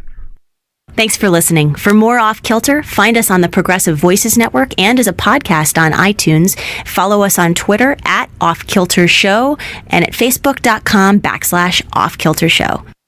Call in, connect. To speak to Randi, call 561-270-3844. 561-270-3844. So in Donald Trump's search to find judges, he has reached into the bowels of friends, and, you know, friends of friends. All Federalist Society judges, all anti-abortion, all, inexperienced, and all anti-LGBT. It's really pretty scary. This is the thing that they all have in common. Some of them are as dumb as Donald Trump, which is probably his goal, is to make the judiciary as dumb as he is, because let's face it, when Mueller gets done, Donald Trump may just spend the rest of his life in the federal court system. So here's the rest of Matt Peterson, the Honorable Matt Peterson's confirmation hearing. And of course, this is a Republican senator from Louisiana, Senator Kennedy, who is questioning this nominee. And so far, he's established that this man has never tried a case, never taken a deposition by himself. He doesn't know the rules of civil procedure. He doesn't know the rules of evidence. He has absolutely no experience in front of he's never brought a motion in a state court, never brought a motion in a federal court, has never been, part of a bench trial, which is just you and a judge, not even a jury. Probably doesn't even know how to do voir dire, which is seating a jury, which I know. I mean, it's unbelievable. So here's the rest of this confirmation hearing for 5 candidates, 5 of Trump's nominees, all at the same time, with a Republican senator doing the questioning in under 5 minutes, because that's all he got. I ask you this. I'm sorry to interrupt you, but we're only given 5 minutes for 5 of you. So Sure. 5 minutes for 5 of you. When's the last time you read the federal rules of evidence? The federal rules of evidence all the way through would, comprehensively would have been in law school. Obviously, I have been involved in, when I was an associate, that was something that we had to stay closely abreast of. And there have been some issues dealing with evidentiary issues that will cause me to examine those periodically in our oversight role at the litigation division at the Federal Election Commission. Oh, my God. Well, as a trial judge, you're obviously going to have witnesses. Yes. Can you tell me what the Dober standard is? Senator Kennedy, I don't have that readily at my disposal. Holy crap! He's auditioning to be a trial court judge. The second highest court just under the Supreme Court, an appellate court judge. And the question is, you're gonna, as a trial judge, you're going to obviously have to have witnesses. Do you know what the Dober standard is? Here's a hint, everybody, and you probably know it if you ever watched, any of these widely televised TV trials. That is the standard by which an expert witness is accepted or rejected as an expert witness. It has to do with their qualifications, their degrees, their, what makes them an expert in their field. How long have they ever testified before, and in what instances? Are they conflicted? Have they testified for both sides?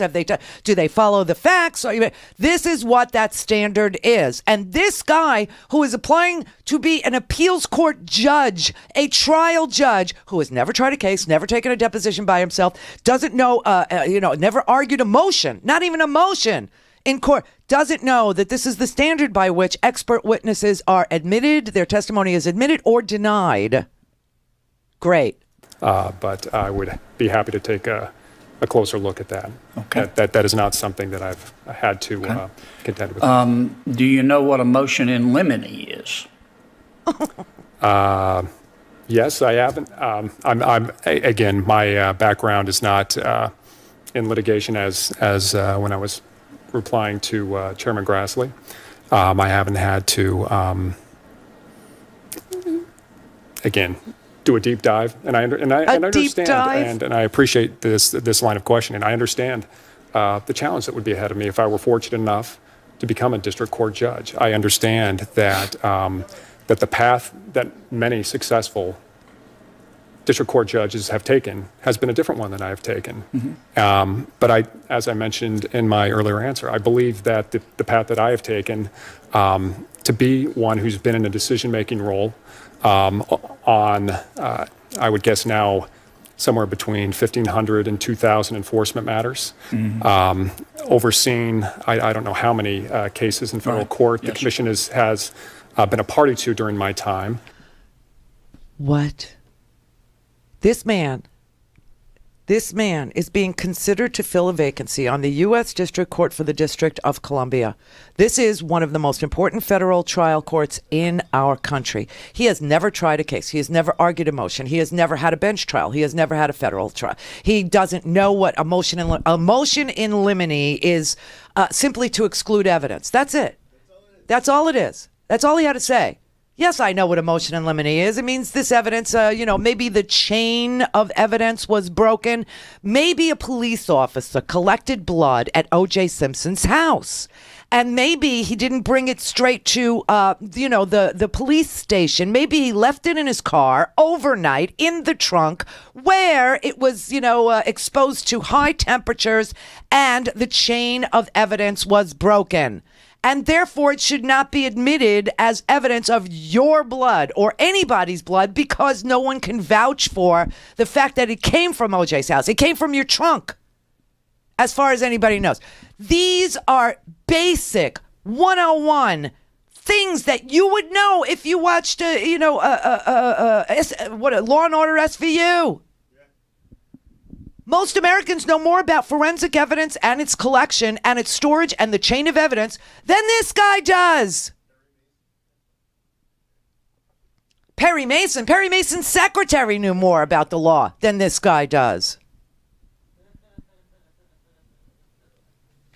Law professors from around the country watched this. This thing went viral, okay? 1 million views this got. Now, think about net neutrality. It's on the YouTubes. Well, what if you couldn't access the YouTubes anymore?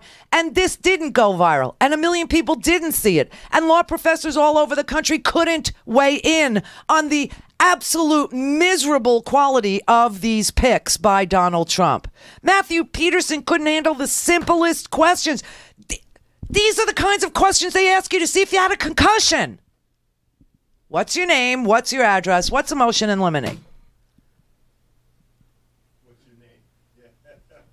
Seriously, I'm surprised he knew his name. I mean, it's like he's suffering from some legal concussion. Yes, sir. I've read your resume.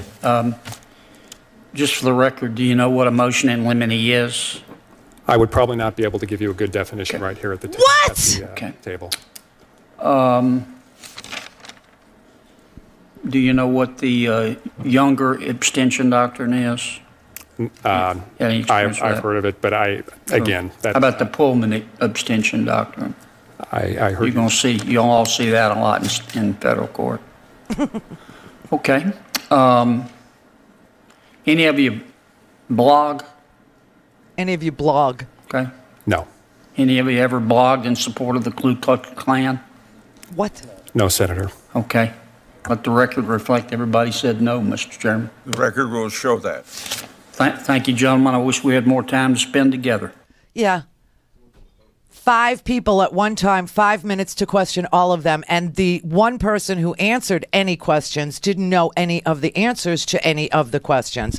I mean, now, I got to tell you, 2 of Trump's nominees could not be confirmed to the federal bench. So while Trump has been able to confirm 12, at this point in Obama's administration, he had confirmed 3. While Trump was able to get 12 through, he really had hoped that he would have 14 through. But 2 of them failed to, get the vote of even Chuck Grassley, okay, the chairman of the Judiciary Committee. Let me tell you about these 2, and you'll understand now why Senator Kennedy asked, do any of you blog? Have any of you blogged in favor of the Ku Klux Klan? Why would that be a question? Well, because Brett Talley, who was nominated for a federal district court seat in Alabama, was the author of a 2011 message board comment defending the Ku Klux Klan. He also has never tried a case, nor ever served as a judge, and had absolutely no qualifications to be on the federal bench. Jeff Mateer, who was nominated to the U.S. District Court for the Eastern District of Texas, he was blocked because he apparently had this nasty little habit of giving speeches where he advocates discriminating against the LGBT community and called transgender children. Proof that, quote, Satan's plan is working.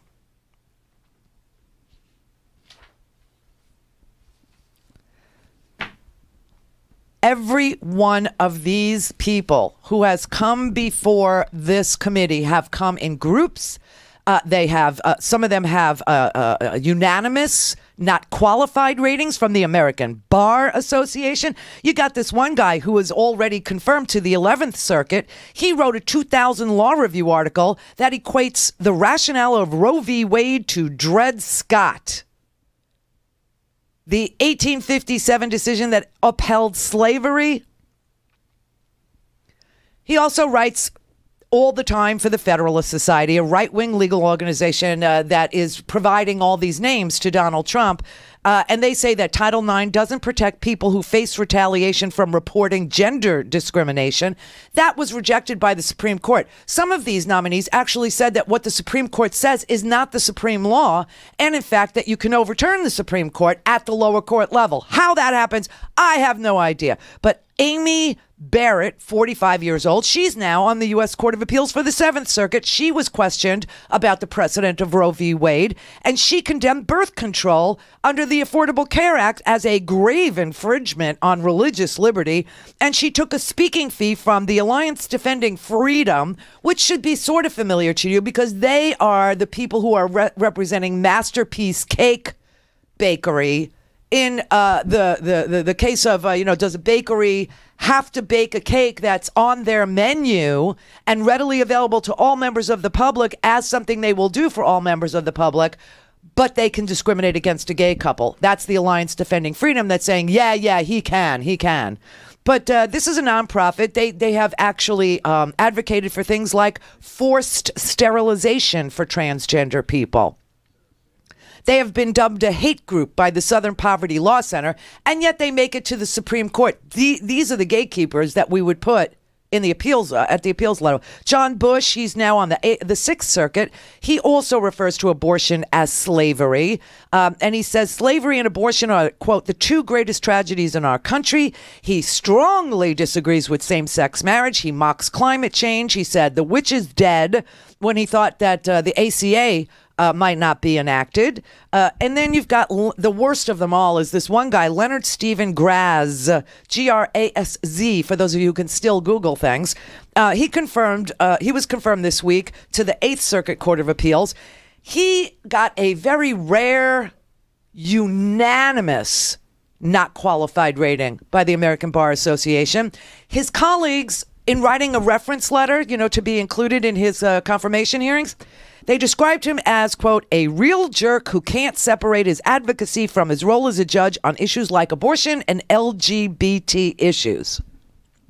He pushed to amend the Omaha City Charter in 2013 to allow employers to discriminate against lesbians and gays and transgender people. He also backs conversion therapy for children. This is the man who said in 1999 that lower courts could overrule the Supreme Court on abortion rights because, quote, abortion jurisprudence is a word game. So women's right to privacy in their bodies is a word game to him.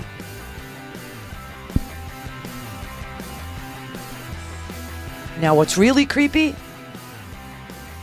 is Joe Donnelly, the Democrat of Indiana, Heidi Heitkamp of North Dakota, Democrat, and Claire McCaskill, the Democrat of Missouri, all voted to confirm him.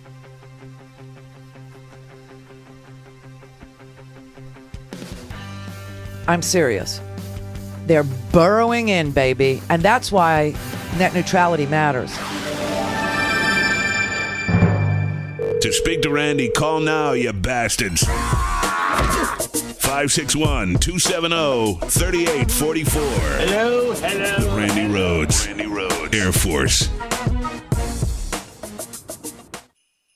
Hi, this is Scotty, Randi's producer, here to remind you it's December, a month that's known for its holidays. You got your Christmas, your Hanukkah, your Kwanzaa, your Boxing Day, Festivus. No matter what holiday you celebrate, it's a time we all come together with our families and friends. And since you're all my family and friends, I like to wish each and every one of you a happy/merry holidays of your choice.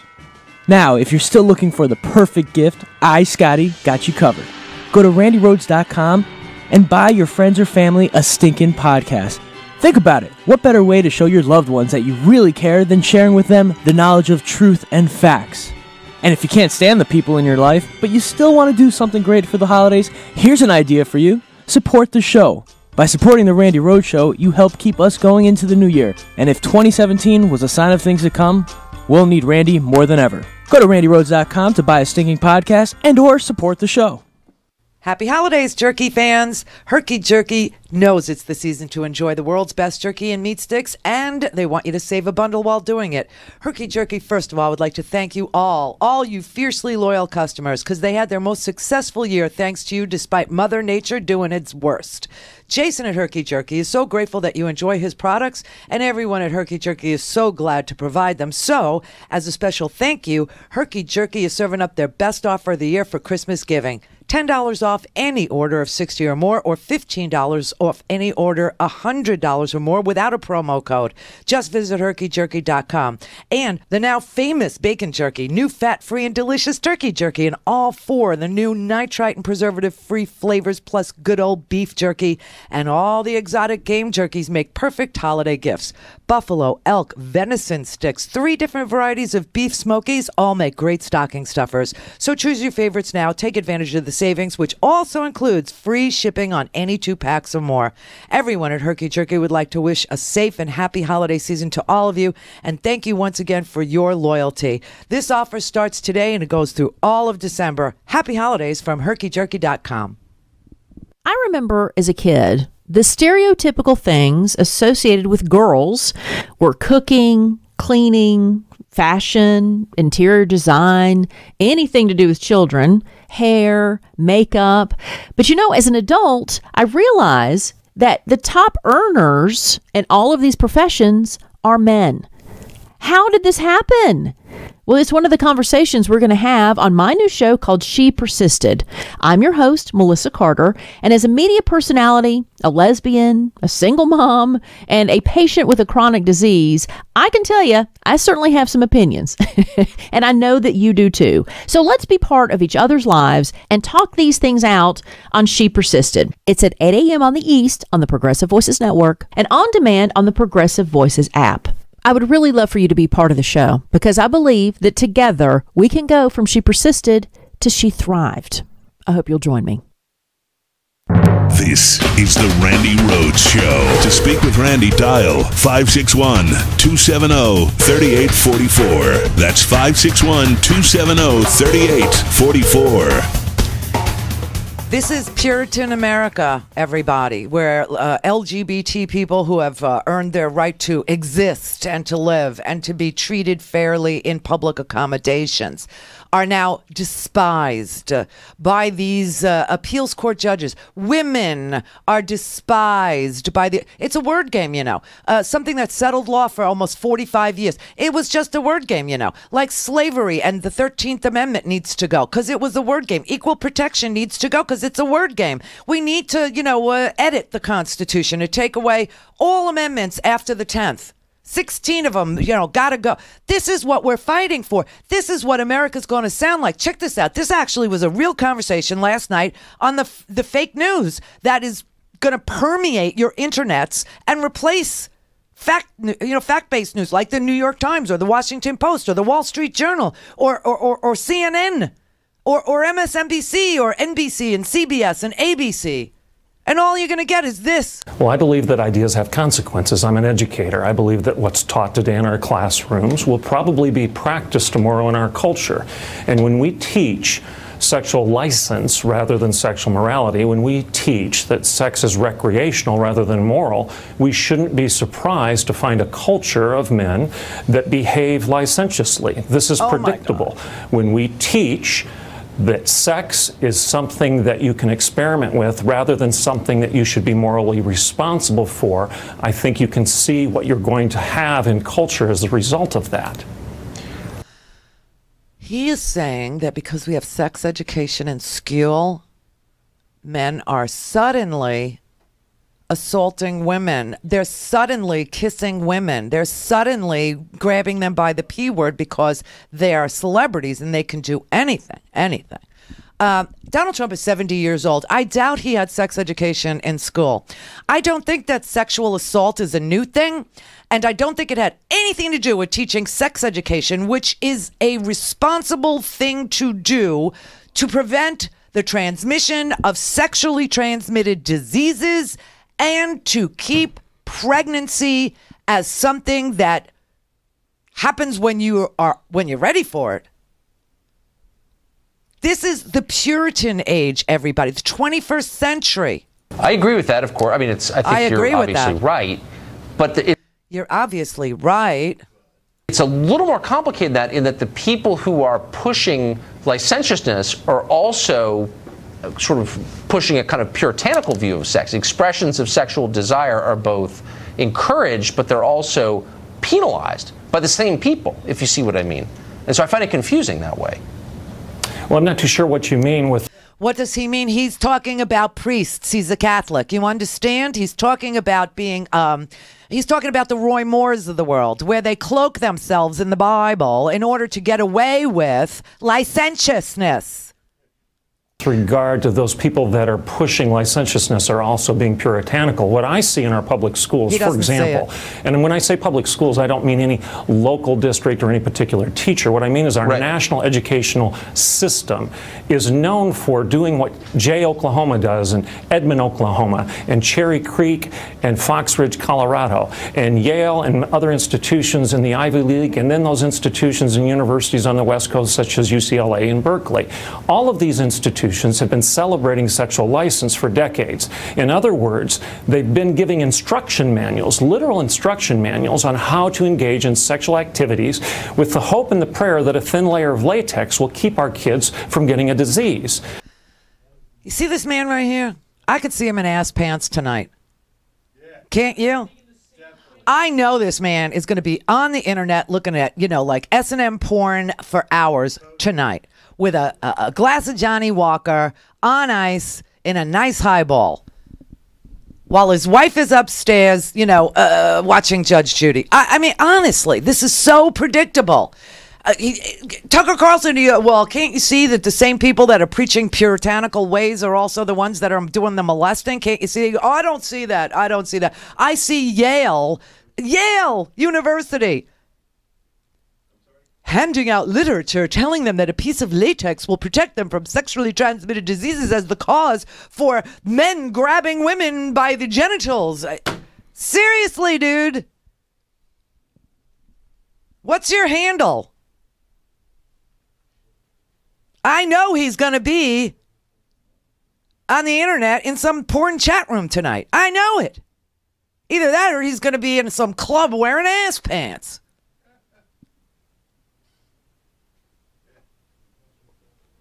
Michael in Dallas. Hi, Randy. What will the blocking of websites look like in the porn world? Oh, well, it's an easy way for people to know how the internet is going to look is real simple. If you've gone on an airline flight that has Wi-Fi, you're going to have that type of internet on the ground. Oh, it's so good. So now for those people who haven't gone on a flight lately or since the Wi-Fi age, let me explain.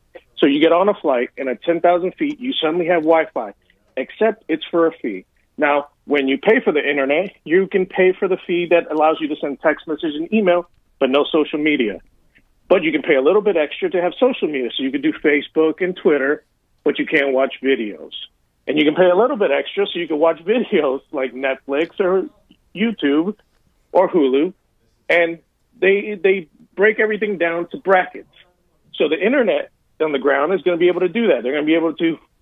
So you're going to pick the social media plan so that you can send your messages and do Twitter, but then you'll have to pay a little extra for video. Right. And then you're going to have the parent companies because people always forget that there's always, 5 media conglomerates or 4 now that control pretty much everything. So let's say Hulu, okay? Mm-hmm. Well, Hulu is owned by Comcast, Universal. They also own Xfinity. So if they want to, they can slow down your Netflix. Yes, exactly, because Comcast may start competing with Netflix by creating its own content. Great. But instead of you having a choice between the Netflix content and the Comcast content, you will be limited to only the Comcast content and blocked from Netflix content. Or they'll just slow it down to the point where it frustrates you and you go to Hulu because Hulu's video is so much faster. Except that Hulu is only available in the United States. So if you're doing an international thing, you can't get Hulu. Oh, but then what's going to happen is these internet companies are going to make deals right before the net neutrality rules. Netflix was going to make a deal with Verizon. Right. The reason they were making that deal is because before the net neutrality rules were, if they teamed up with Verizon, then all of a sudden, if you have a Verizon phone, you suddenly have Netflix really fast for free. If you notice these commercials, they'll say, switch over. T-Mobile has it now. Yeah, they'll say switch over to T-Mobile or switch over to Verizon, and we'll pay your Netflix bill. Right? We'll get your Netflix. Well, it's the same thing with Delta. If you go on a Delta flight, you can use your T-Mobile services for free because they have a deal with T-Mobile. Verizon's also an internet provider on the ground, so people do have them as their internet service provider. So again, you have Verizon as your internet service provider. All of a sudden, you can watch Netflix, but Hulu will be slow, or Amazon Prime will be slow. Right. Or if the government decides to have a problem, like, for example, the president having a problem with Jeff Bezos, who happens to own, the Washington newspapers, Post. but he also happens to own Amazon. He can decide to make sure that Amazon is not working right and Amazon Prime is not working right. That's right. And they can punish people. That's right. That's exactly it. You got your head wrapped around this. And by the way, these attorneys, I also, in my very eclectic life, used to be a file clerk at a personal injury law firm in South Florida. They don't know Moshe Lemony. That's like asking an attorney what's the letter that comes after B in the alphabet. I know it. And I have an honorary law degree, but it's not, I didn't go to law. I was a file clerk. I had zero knowledge. I know. But I had to file the paperwork. So I had to learn what the paperwork was so I could file it properly so the attorneys and the paralegals wouldn't get upset. I know. And this man says he oversees litigation and he doesn't know what any of these basic rules are. I mean, that's the key. You know what that means? That means that his paralegals and his attorneys all do all the work, and at the end, he gets to ask them, okay, well, what do you think our chances are if we go to court? Oh, I think it's 95%, sir. Okay, so then we're going to go ahead and take this to court. Or, yeah, I think this case might be iffy. It's about a 60%. You know what? We're not going to take this case. Go ahead and tell the clients that we're not taking it. And that's what it is. He gets to be the yes and no guy. That's true. And also on top of it, Michael, he works at the Federal Election Commission, which does nothing for anybody ever. It's just amazing to me. And, Motion and Lemony especially, because I was I was file clerk for a case with a personal injury where a couple got injured by getting hit by a semi-truck. And they had multiple, surgeries and things like that.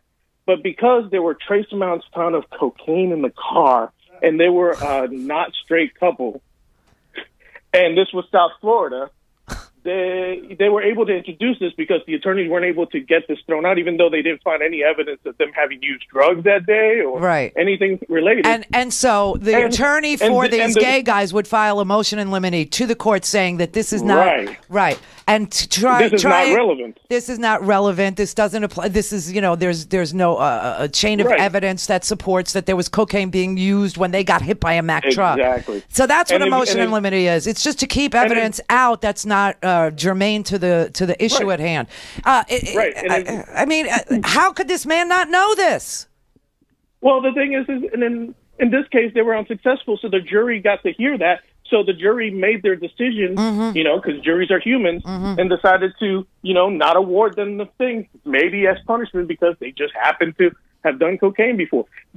You see this all the time whenever you watch a court trial on like headline news. Yeah. And you see Nancy Grace losing her head because she's introducing all this evidence that for some reason they can't bring up in court. Yeah. It's because Nancy Grace doesn't have to go with motion and lemony. She can introduce all the circumstantial evidence about, Casey Anthony partying forever or Trayvon Martin having smoked weed once. Right. That's not relevant. Right. That's a good one. But a court actually has to decide whether it's relevant. So That's why they're able to hang people in public opinion in like headline news and things. Or Sean Hannity gets to do this to Trayvon Martin, and yet in a case you can't do that because that's not relevant. The fact that he smoked weed 3 weeks before he got murdered, the reason why they mean that's the reason he got murdered. And the reason why they put it on the TV the way that they do is to taint the jury. Of course, and that's the reason it doesn't get introduced in court, because it taints the jury. Because jury, at the end of the day, they're the people who weren't smart enough to get out of jury duty. So these people are going to have whatever hang-ups they say. As much as they say they're going to be impartial, they're going to have their own opinions about what they feel a person's gender, sex, religion, use of drugs, non-use of drugs. I know. Listen, this guy answered questions. You know, I mean, a football player who just had a headbutt, you know, is asked basic questions to see if he had a concussion. I don't think he would even know what CTE is. I don't either. He doesn't know motion lemony. I don't think he knows what CTE. Yeah, I don't either. Thank you, Michael. I mean, this is all. You know, this is one of those things that most people don't pay attention to. Is you know, nominees and confirmation hearings. Unless it's the Supreme Court. Oh, I had a thought over the weekend. If we are firing people for the sexual assault right now, you know, what about Clarence Thomas? Supreme Court Justice Clarence Thomas. You remember Anita Hill and all those hearings where she said that there was, you know, he wanted to watch Long Dong Silver, a porn movie with her.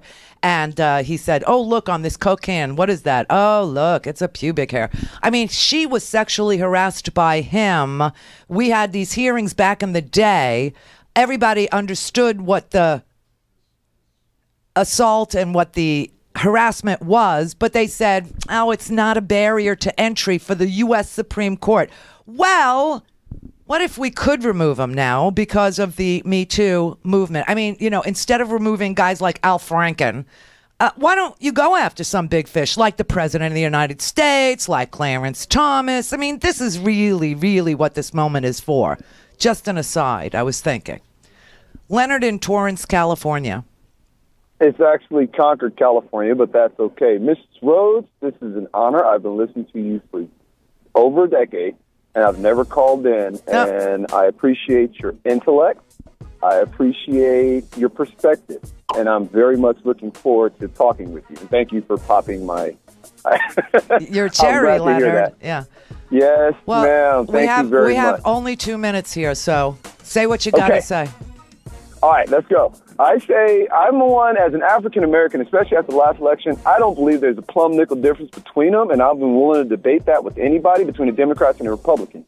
But if the Democrats were serious about this telecommunication thing, here's what they would argue. Time to gut the Telecommunication Act. Time to get rid of it. They have to admit Clinton blundered, and you have to limit how much ownership. But they're not going to do that. You're right. They're not going to do that. You're so right. That's why I'm telling people. It is not until you look for compromise. There are some reasonable compromises that if the Democrats were serious about winning, they would go for. Simple one. Latitude, districting, latitude, and longitude. Let's do it. Hey, ask the Republicans, hey, when Reagan cut taxes in 81, did he cut taxes at top tax rate? Did he cut for them to invest in other countries, or did he cut and invest in America? He cut them so you invest in America. And if you ain't going to invest in America, you're not entitled to Reagan's tax cut. They would say that. If they would say, if you want to lower the corporate tax rate, let's lower the corporate tax rate. But let's base it on your pay structure. And let's make sure that either people put their businesses in places that were hardest hit, like Appalachia, like Detroit, you put your businesses there, we'll lower your corporate tax rate. You're going to have the last word. That was a lot of words. They were all correct. And quite frankly, you're right. And we have antitrust laws, and we ought to actually run on them. We ought to actually run on, just like trust busters. I mean, that is a winning issue. It truly, truly is. We are back where we started from when we had one phone company. Buy a stinking podcast.